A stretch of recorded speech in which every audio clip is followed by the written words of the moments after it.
you join me here in the puppet hut today, and I'm making a little puppet head here at the moment, and as you can kind of see, it's got lots of different shape to it, and it's kind of got a bit of a face sketched out on it.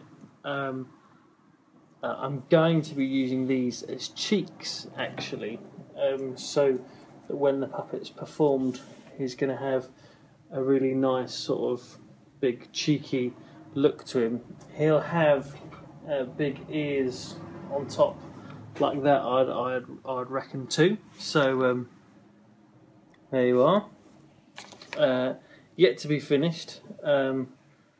I think I'll refrain on telling you what he actually is, in case you disagree when you think he looks like something else. Then we can have that discussion another time. Yeah, so mouth done, cheeks done, ears I have semi-fabricated. Here is the wadding that is going to go inside the ears. I've also twisted up a wire framework to go inside those as well. So that is ready to go. Now we need to start covering it. Thank you for watching Hellyers Puppet Workshop.